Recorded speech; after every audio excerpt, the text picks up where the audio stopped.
അസ്സലാമു അലൈക്കും പ്രിയപ്പെട്ട മോമിനികളെ. ജസ്ന സലീം വീണ്ടും ഒരു നാറിയ ചോദ്യവുമായി വന്നിട്ടുണ്ട്. അതും ഉസ്താദുമാരെ വെല്ലുവിളിച്ചുകൊണ്ടാണ്. അതിഭയങ്കരമായ ചോദ്യമാണ് ചോദിച്ചിരിക്കുന്നത്.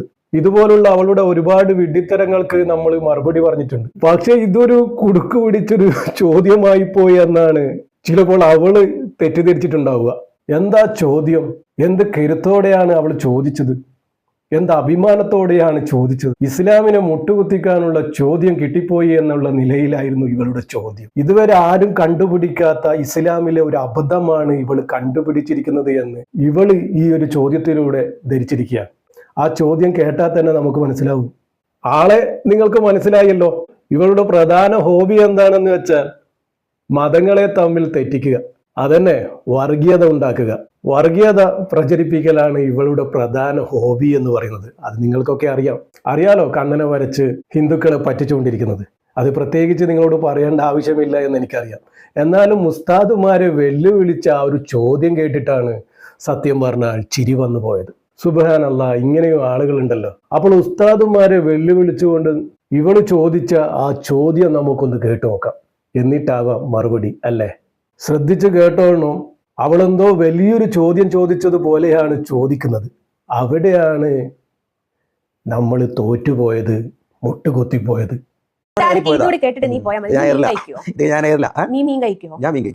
മീൻ എങ്ങനെയാടാ ഹലാലാവുക? ചത്ത വസ്തുവിനെ കഴിക്കാൻ പാടില്ലെന്നില്ലേ? ചത്ത വസ്തുവിനെ കഴിക്കാൻ പാടില്ലെന്ന് പറഞ്ഞാൽ മീൻ, അതിന്റെ എനിക്ക് ഇസ്ലാമിക കൃത്യമായിട്ടുള്ള കാഴ്ചപ്പാട് എനിക്ക് കൃത്യമായിട്ട് അറിയത്തില്ല. എങ്കിൽ പോലും മീൻ എന്ന് പറയുന്നത് ഇസ്ലാം പറഞ്ഞിരിക്കുന്നുണ്ട് ചത്തതിന് കഴിക്കാൻ പാടില്ല. മീൻ സ്വയം തലതല്ലി ചാവുന്നത് നിങ്ങളൊക്കെ കാണുന്നുണ്ടല്ലോ. മീൻ എടുത്ത് പുറത്തെടുത്ത സമയത്ത് അത് ചാവുകയല്ലേ ചെയ്യുന്നത്? അതിനല്ലേ നിങ്ങളൊക്കെ എടുത്ത് വെട്ടി വീഴുന്നത്? അത് വളരെ യാഥാർത്ഥ്യമായിട്ടുള്ള ഒരു ചോദ്യമാണ്. പക്ഷെ അതിന്റെ ഇസ്ലാമിക വേർഷൻ എന്താണെന്നുള്ളതിനെ കുറിച്ച് വളരെ എന്താ പറയുക വസ്തുതാപരമായിട്ടൊരു ചോദ്യമാണ് ചോദിച്ചത്. പക്ഷേ അതിന്റെ ഇസ്ലാമിക വേർഷൻ എന്താണെന്നുള്ളതിനെ കുറിച്ച് പറയട്ടെ. ഇസ്ലാമിൽ വ്യക്തമായിട്ട് പറയുന്നുണ്ട് ചത്ത സാധനത്തിനെ കഴിക്കാൻ പാടില്ല എന്നുള്ളത്. പിന്നെ ഈ മൊല്യന്മാരൊക്കെ എന്തുകൊണ്ട് മീനെ കഴിക്കുന്നത്?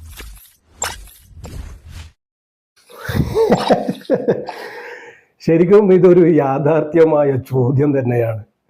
ആ ഇന്റർവ്യൂ ചെയ്ത ചങ്ങായി പറയുന്നത് കേട്ടില്ലേ? രണ്ടും കണക്കന്നെ. ഇപ്പോൾ ഇവള് ഈ ചോദിച്ച ചോദ്യത്തിന് വിശദീകരണമായി പറഞ്ഞു കഴിഞ്ഞാൽ ചിലപ്പോൾ ഇവൾക്ക് മനസ്സിലായിക്കൊള്ളണമെന്നില്ല. ഇതിൽ തന്നെ മനസ്സിലാക്കാം ഇവള് മദ്രസ പഠിച്ചിട്ടില്ല എന്ന്. അപ്പോൾ വിശദീകരിച്ച് ഹദീസൊക്കെ പറഞ്ഞു കൊടുക്കാന്ന് വെച്ചാൽ ഇവൾക്ക് മനസ്സിലാവില്ല. അപ്പോൾ സാധാരണ മദ്രസ വിദ്യാർത്ഥിക്ക് എങ്ങനെയാണോ ഇത് പഠിപ്പിച്ചു കൊടുക്കുന്നത്, അതുപോലെ ഇവളെ നമ്മൾ പഠിപ്പിച്ചു കൊടുക്കാൻ പോവുകയാണ്. ഞാനല്ല, ഒരു സാധാരണ ഉസ്താദല്ല ഇവൾക്കിപ്പോൾ ക്ലാസ് എടുത്തു കൊടുക്കാൻ പോകുന്നത്. ഒരു പണ്ഡിതൻ തന്നെയാണ് ഇവർക്കിപ്പോൾ ക്ലാസ് എടുത്തു കൊടുക്കാൻ പോകുന്നത്. അപ്പോൾ നമ്മൾ ചോദിക്കാൻ പോകുന്നത് നമ്മളെ ഷിഹാബുദ്ദീൻ സൂരി ഉസ്താദിനോടാണ്. അപ്പോൾ അവരോട് നമുക്ക് ചോദിച്ചു നോക്കാം. ഉസ്താദ് അസ്സലാമു അലൈക്കും വറഹ്മത്തുള്ളാഹി. ഉസ്താദ് കേട്ടല്ലോ ഇവരുടെ ആ ഒരു ചോദ്യം. ആളെ മനസ്സിലായില്ലേ? ജസ്ന സലീം. അപ്പോൾ ഇവർക്കൊരു ഫ്രീ ആയിട്ട് ഒരു ക്ലാസ് എടുത്തു കൊടുക്കോ? വലൈക്കുമുസ്സലാം വറഹ്മത്തുള്ളാഹി വബറകാതുഹു. മീന് കഴിക്കുക എന്നുള്ളതല്ല, അവിടെ ജീവികളെ അർത്ഥതെ ഭക്ഷിക്കാൻ പറ്റുമെന്നാണ് ഇസ്ലാമിന്റെ നിയമം. അർത്ഥതെ, അതും അറവനും ഷർത്തുണ്ട്, മുസ്ലിം ആയിരിക്കണം നിയമം തന്നെ ഉണ്ടല്ലോ. അപ്പൊ അർത്ഥതെ കഴിക്കാൻ പറ്റും, ചത്താലി കഴിക്കാൻ പാടില്ലെന്നാണ് ഇസ്ലാമിക നിയമം. ഫിഖ് അങ്ങനെയാണ്. അവിടെ ചത്താലും നജസല്ലാത്ത 3 ജീവികളെ ഫിഖ്ഹിൽ പരിചയപ്പെടുത്തുന്നുണ്ട്. അവ സ്വമേധയാ ജീവൻ പോയാലും നജസല്ല, മാലിന്യമല്ല, അത് ഭക്ഷിക്കാം എന്ന് പറയപ്പെടുന്ന 3 ജീവി. അതിൽ 2 ജീവികളെ ഭക്ഷിക്കല്, ഒരു ജീവിനെ അത് ഭക്ഷിക്കാത്തതാണ്. എന്നാൽ 3 എണ്ണം. 1 മനുഷ്യനാണ്. മനുഷ്യൻ ജീവൻ പോയാലും നജസല്ല, മാലിന്യമല്ല, നജസല്ല.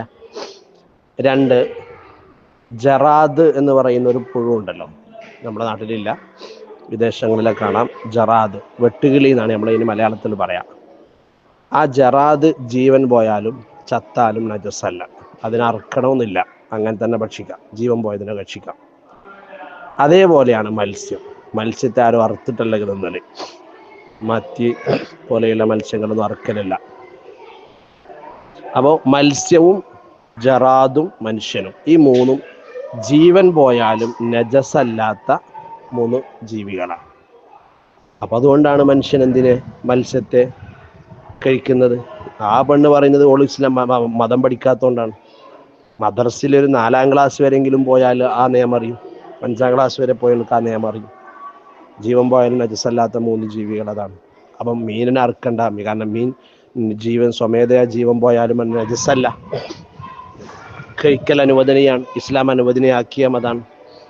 മറ്റും അങ്ങനെയല്ല. കോഴി ചത്തുപോയാൽ കഴിക്കാൻ പറ്റൂല, കോഴിനെ അറുക്കൽ നിർബന്ധമാണ്. മറ്റുള്ള എല്ലാ ജീവികളും അങ്ങനെയാണ്, ചത്തുപോയാൽ പറ്റൂല, അറവുകൊണ്ട് ജീവൻ പോയാലേ പറ്റൂ. പക്ഷെ മീൻ അറവുകൊണ്ടല്ല, മീന് സ്വമേധയാ മീൻ ചത്തുപോയാൽ ആ ചത്ത മീൻ നജസല്ല, ഭക്ഷിക്കൽ അനുവദനീയമാണെന്ന് അത് ഇസ്ലാമിൻ്റെ നിയമമാണ്. ഓക്കെ, ഇൻഷാ അല്ലാ ഉസ്താദെ, നന്ദി. അപ്പോൾ കേട്ടല്ലോ, ഫ്രീ ആയിട്ടുള്ള ക്ലാസ്സാണ്. ഇതിപ്പോൾ വിശദീകരിച്ച് പറയാത്തത് വിശദീകരണം ഇവർക്ക് മനസ്സിലാവില്ല എന്ന് നമുക്ക് മനസ്സിലായിട്ടുണ്ട്. എന്നാൽ മദ്രസയിൽ പോയിട്ടില്ല. ജസ്ന സലീമെ മോളെ, നീ ഒന്നും മനസ്സിലാക്കേണ്ടത്, നീ ചോദ്യം ചെയ്തിരിക്കുന്നത് ഇസ്ലാം എന്ന ശാസ്ത്രീയ മതഗ്രന്ഥത്തെയാണ്. ശാസ്ത്രം പോലും ഇന്ന് തോറ്റുപോയ ഒരു മതഗ്രന്ഥമാണ് ഇസ്ലാം മതഗ്രന്ഥം. അത് തെളിയിക്കപ്പെട്ടതാണ്. ഓരോരുത്തരുടെ ചോദ്യത്തിനും സംശയങ്ങൾക്കും കൃത്യമായ മറുപടിയുണ്ട്. ഇതുവരെ മറുപടിയില്ലാത്ത ഒരു ചോദ്യവും ഇസ്ലാം എന്ന മതഗ്രന്ഥത്തിൽ ഉണ്ടായിട്ടില്ല. തെറ്റിപ്പോയി സ്വയം നാണം കെടാതിരിക്കുക. സ്വയം നാണം കെട്ട് ആളാവുക. നമുക്ക് 2 വിധത്തിൽ ആളാവാൻ പറ്റും. ഒന്ന്, നല്ലത് പറയിപ്പിച്ച് ആളുകളുടെ മുന്നിൽ ആളാവാൻ പറ്റും. മറ്റൊന്ന്, ഇതുപോലെ മോശമായ രീതിയിൽ നമുക്ക് ആളാകാൻ പറ്റും. നല്ലൊരു ഡ്രസ്സ് അണിഞ്ഞു പോയാൽ ആളുകൾ ഒരുപാട് നോക്കും. അതുപോലെ ഡ്രസ്സില്ലാതെ പോയാലും ഒരുപാട് ആളുകൾ നോക്കും, അറിയപ്പെടും. അത് തന്നെയാണ് ജസ്ന സലീമിൻ്റെ ഈ ഒരു ആയുധം. എന്നുവെച്ചാൽ 1ാം ക്ലാസ്സിൽ പഠിക്കുന്ന ഒരു കുട്ടി പോലും ചോദിക്കാത്ത ചോദ്യമാണ് ഇവള് ചോദിച്ചിരിക്കുന്നത്. ഇവള് കാര്യമായിട്ട് ഗൗരവത്തിൽ ചോദിച്ച ചോദ്യമാണ്. ആകെ നാറി എന്ന് തന്നെ വേണം പറയാൻ. അപ്പോൾ ഇൻഷാ അല്ലാഹ് മോളെ, നിനക്കുള്ള മറുപടി കിട്ടിയല്ലോ. പടച്ച റബ്ബ് ഹിദായത്ത് നൽകട്ടെ കുട്ടിക്ക്. ദുആ വസിയത്തോടെ അസ്സലാമു അലൈക്കും വറഹ്മത്തുള്ളാഹി.